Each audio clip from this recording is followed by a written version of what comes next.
Charles Martin. And I'm so thankful for that. And on behalf of Gentlemen and Scholars, Will and Corey have asked me to present this plaque to his daughter, who is sitting up top, Janelle Martin.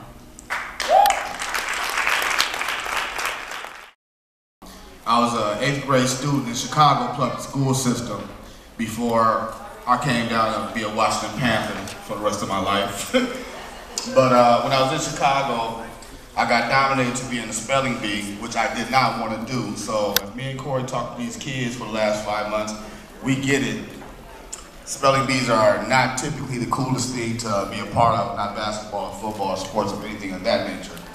So to make a long story short, I told my teacher I didn't want to do it, but she called my mom. By the time I got home, my mom said, "You are going to do it," because she said I need to let my light shine. So long story short, out of 300 students, I came in runner-up.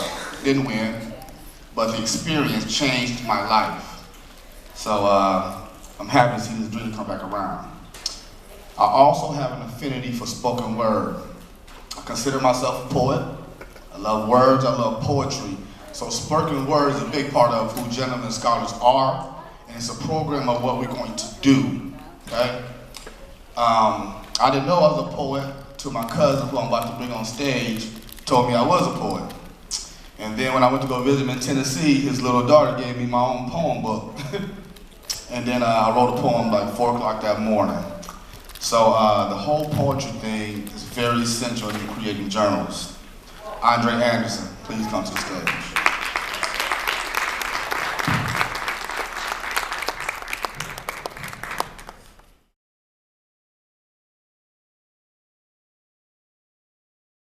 My grandmama said, "Say what you're gonna say, then sit down." So I'm gonna mind my grandmama, all right?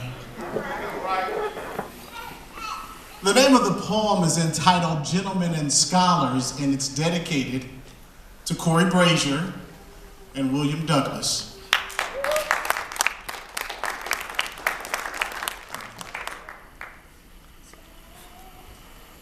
A gentleman and a scholar.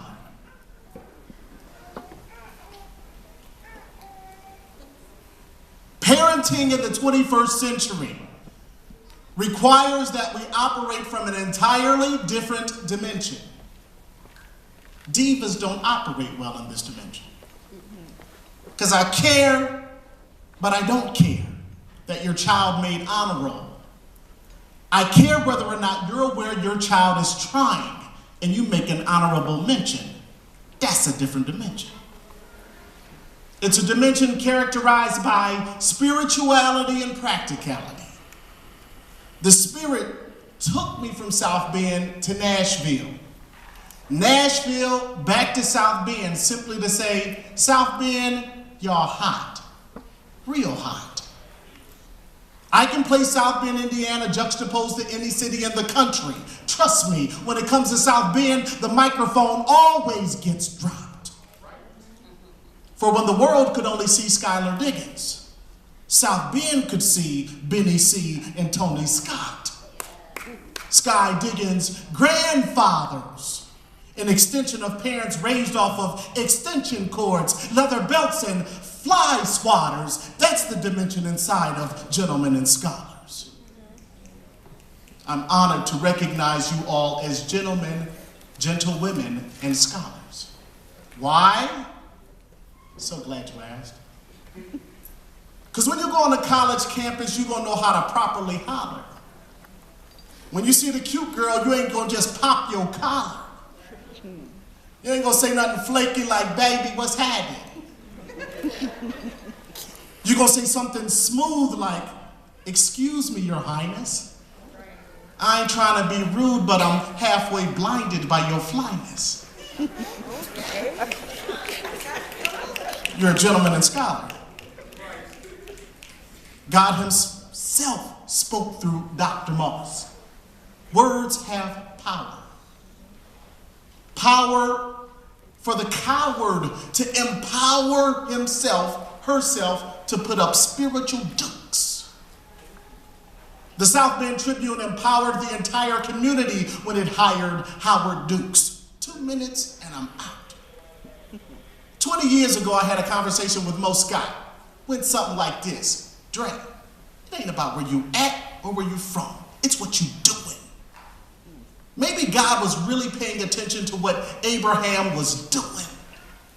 To what Daryl Heller, Monica Tetzloff, Dave Bryant, the expert researchers at IUSB, what they doing.